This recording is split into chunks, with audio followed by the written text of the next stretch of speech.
probably should actually tell you what our pack is called. So we're the House of the Barking Man, and Karen Walker is our mascot. What do you call it? Spirit animal. Spirit animal. Yes.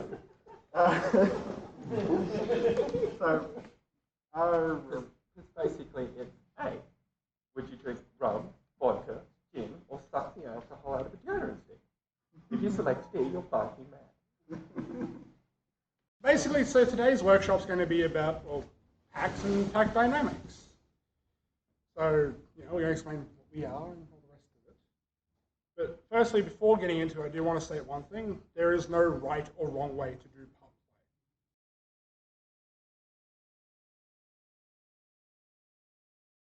play. Basically, over the course of the workshop, we want to try and give you guys some advice and some information if you guys would decide to go down the route of looking at however, one major piece of advice I'd like to give to any new pup out there is you don't need a handler or a pack to be a puppy. In fact, if you're new to pup play, I would very much highly recommend you first figure out who you are as a pup and figure out your own headspace first. And then, if a dynamic is right for you, it should form naturally based on the connections you make throughout your pup journey.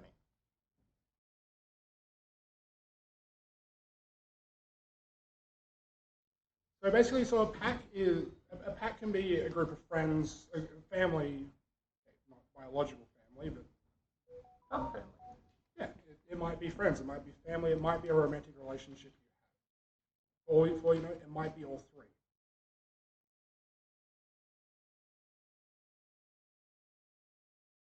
But though one thing that's common between any form of pack, which they can all be different to what they are, is that there's usually some form of structure to most. So usually an alpha, an omega, and a beta.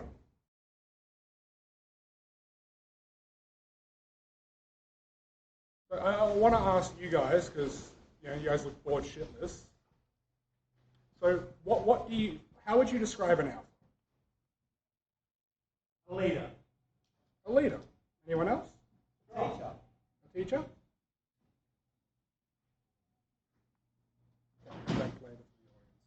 Well, yeah, that's precisely the thing. An alpha is usually seen as a leader or a teacher.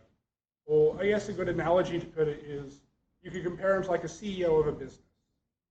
So they're basically the people that kind of run the shit show that it becomes and kind of keep it together. The idea is their goal is to see that business thrive in the long run, is to make sure that it stays together even when it gets tough or even when it gets hard, and it continues to go forward.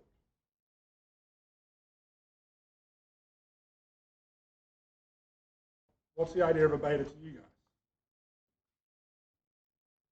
Second in charge. The second in charge. Is there any other ideas what a beta might be to a pack? Happy to do things, but also happy to take charge if needed. Well, yeah, precisely. The idea of being able to take charge when need be, or when the alpha might not be applicable in that situation, and happy to just kind of figure it all out. So a beta would also be comparable to like a manager, if you will. So you see that runs the business and the rest of it, and they employ a manager. They have someone there to kind of run the show when they're not there, or to make it perform better, or make it stay together.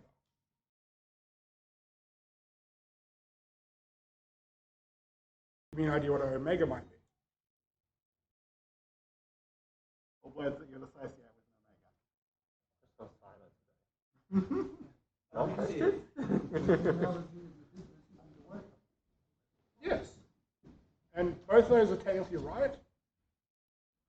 An omega being a submissive is not always true, though. Which is another thing, is that so an omega would be comparable, I guess, to, in a business setting, would be your worker. It's someone who basically gets the shit done. It's that person that, cool, it makes everything just kind of run like clockwork and make sure everything fits in and actually moves and works. And that's something else I want to bring up, though, is that an omega might not be a submissive at all. Because they might not be. The thing is, it doesn't mean an alpha is a dominant. Usually you find in most pack dynamics, or dynamics in general, that an alpha would be the dominant, and an omega or beta is usually your submissive. It doesn't mean it's always true.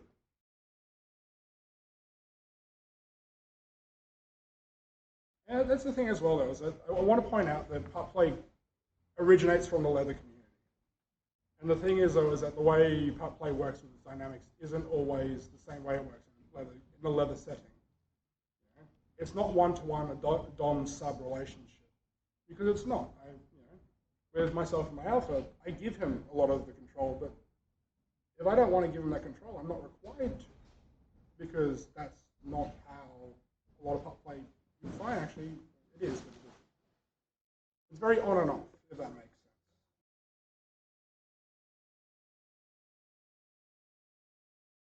These definitions are fluid in a pack dynamic.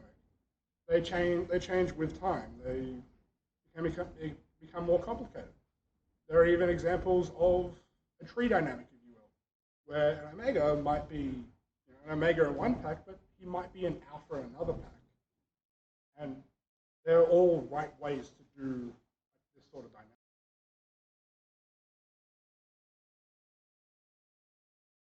Now that we've given like a general overview of what a pack is and generally what's involved, there are some things that probably needs to be established before you go into any pack dynamic or any dynamic generally, really.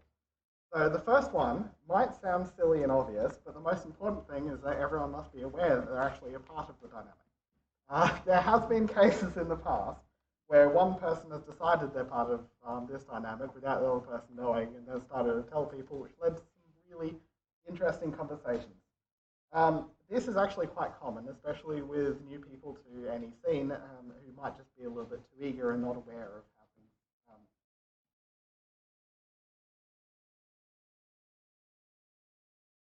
You may have already realized that a lot of this can be equated to consent, and just another example of where consent needs to be applied. As a reminder, using the Fry's model, if you can't remember from last Smosh, so we've got F, so freely given. So all parties are freely entering into the dynamic and aware of it. So R is reversible. This one's kind of tricky because you can end a dynamic at any time, but you must be aware. It's why you need to be really careful before you enter into a dynamic, because ending one can be just as painful as ending any relationship, really. I, which is informed, so all parties are aware of any other relationships and that kind of things. Everyone's informed of everything that's going on. Enthusiastic, so all parties are enthusiastic about it. And so if someone's going, yeah, maybe, they probably don't want to be a part of the pack, and you probably should continue conversations before you go ahead with it. And S, specific, so all parties must be aware of exactly what's expected of them as part of the dynamic. A good example of that would be like writing a letter or something like that, and going through exactly what you want out of the dynamic and so on.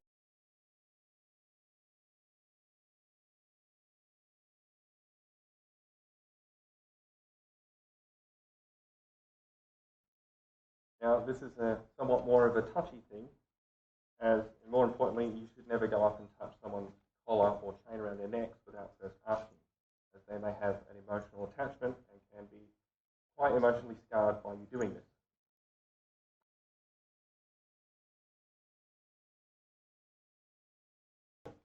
If you are thinking of being collared or collaring someone definitely first make sure you have read up on what the origins of collaring is from the leather community. For some, a collar might be a self-collar for them to show their independence. For others, it might be an indication that they're in a relationship or dynamic. For others, it could indicate ownership. The symbolism does actually change a lot between people and how their dynamic functions. If you're curious what someone's collar means to them, I'd highly recommend just asking them about it. But also be aware that they may not be willing to explain it to you, or they might just go into way too much detail. So definitely do ask, but be willing to listen, acknowledge, and appreciate what they say. Now, for me and my collar, it symbolizes the strong bond I have between my alpha and my brother. It is something I can feel and hold on to, even if I ever need to feel close to them, I need a hug, or I'm questioning myself. The lock on the chain symbolizes to me the permanence of the dynamic and the fact that these two amazing puppies are my family and going to be part of my life forever. Having the key around my alpha's neck helps to solidify the connection, as I know wherever we both are, we're always near each other. You may have noticed that I have another thing around my neck. This chain and tag represent my partner and my romantic love for my life. The size of my collar was specifically chosen so they didn't overshadow or take away from the symbolism of the person I wish to marry one day. Both of these relationships are dynamic and that are incredibly important to me, so I wanted them both represented and visible at all times. And Cradle will now explain his collar. It's big, it's shiny, it's more than just a big shiny hunk of fucking steel. And that's before I explain what I want to bring up as well is that the size of the collar does not represent what it might be in a pack. Yes, it is very obvious that my collar is a lot bigger than Buster's. Doesn't mean I'm any more or any less than he is. And that's the thing is that, to me, the reason why I chose this chain and lock was because it's big and chunky, I guess. I guess it goes along with a lot of little personality things I have, and it ties into the fact that it's a heavy reminder that I'm kicking around for something that's a lot more worthwhile than just moping around for nothing. And that's the thing as well. It's like, and being a story myself, I live with Alpha. That's just where I currently am stationed. And every day being able to see that key around his neck is, words don't describe how it makes you feel because it feels right, and that's what it is in my case. It feels right to be able to see that and know for a fact that I'm locked to that person that I'm happy to call Alpha. And that was a decision I made when I wrote him my letter and gave it to him. Yeah, I guess the size of it and whatever else came from the fact that I wanted it to be a reminder to myself. It is heavy. It really is. And I do need to get a day collar because, well, fuck, it's heavy. But that just... Unfortunately, workplaces are not friendly to collars. Even mine is basically told to keep within shirt. And that's something as well I might as well address while I'm on topic about what this means to me, because it means a lot to me. To me, it means that, hey, this is the relationship and dynamic I have with this person. And it's a steady reminder that it's not going away, because it's locked, for God's sake. It's kind of hard to take off when you don't have any keys. And that's something as well. But in my case as well, when it comes down to work, I'm a truckie for what I do. I can't wear this when I go to see a customer, which sucks. Trust me, I would love to be able to wear this 24/7. But sadly, as for work, I have to take it off and on. But one thing I want to address with it, though, is it's something I do to prove the point to myself that I'm still locked to my Alpha, is that every time I have to take it off, I always lock it back. Because to me, it shows the fact that it's still locked. I might not be wearing it, but it's still locked. And that means I'm still locked to Alpha. I guess that's what it means to me. Keys and shit. Go. I pay for that one later anyway. But. So I keep these around my neck as a constant reminder of the two of them, and that they're never going to be out of my life for anything. It's a solid commitment to the two of them for the foreseeable future. And on the day that these keys were placed upon this chain, it has never come off from my neck, no matter what. I'm having to hide it for work.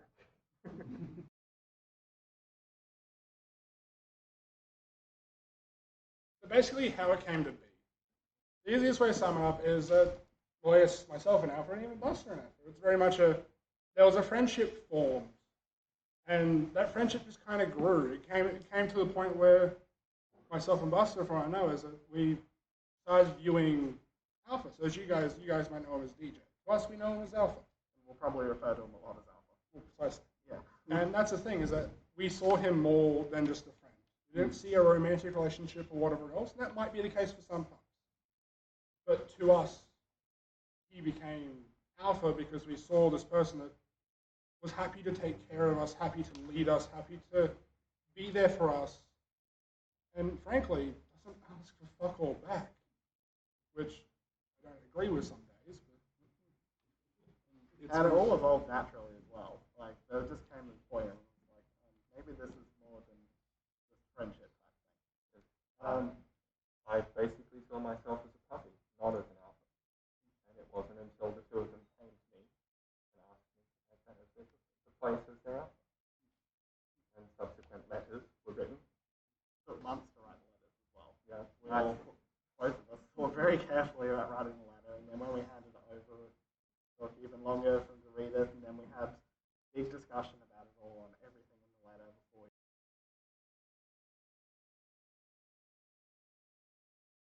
So probably at least the next thing is, so how do pups usually go about, I guess, forming a pack? Ours isn't in reality all that good example of the generalized pup community because it came from a lot. Well, it could be, yes, it could. Yeah, But it it's came. how you form a pack. Yeah, it's how we formed. Yeah. Usually, you'll find most packs you'll basically go through a process of meeting that person, and they just become that person you want to call out for, or you see them in that light. Usually from there, it's usually found that most packs will go through bringing it up in conversation, actually addressing the fact that this is something that is wanted, as consent can be brought up here, because then it has to be addressed by both parties wanting it. It can't be forced onto someone else, because like you can't feed a drunk man tea, or you can, but you shouldn't. And that's the thing. You can't give a sleeping man tea. You can, but you shouldn't. You're drowned. And yeah, so usually you'll find is that there'll be an agreement between both parties on actually forming a pack. So it's dictated And how to form it. For us, we took a lot of notes from the leather community. We're not full leather, but we took a lot of the ideals and goals from it all and used that to form our pack. So that's where the consent letter and consideration phase and stuff came from, because that allowed us to all of us be aware of exactly what we wanted out of this, where we were taking it, and all that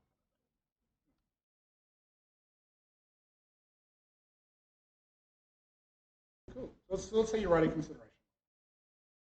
Things that usually need to be addressed with all consideration letters, and this goes to most dynamics, not just pups. Here's what I'm saying. What do you expect from the other person?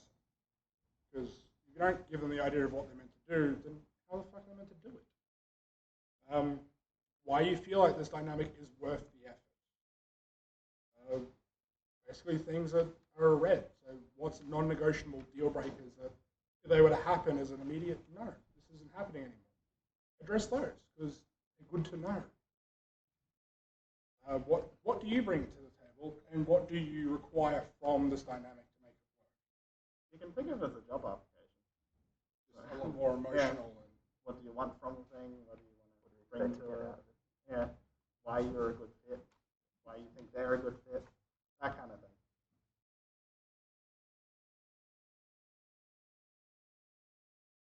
One other thing we actually included in our pack was a monthly pack dinner. So that's once a month, one of us hosts a pack dinner where nobody else is there. It's just us three together, and it ensures that once a month, at least once a month, we get time together as a pack.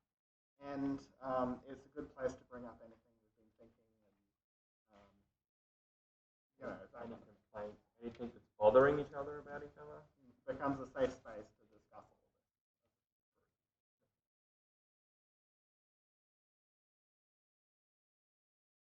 it. Final important note is if you need any other information, you can visit Q-PAH.org and look under Resources Q-PAH Directory, which we might rename at some point because it's a confusing name. But it's currently Q-PAH Directory.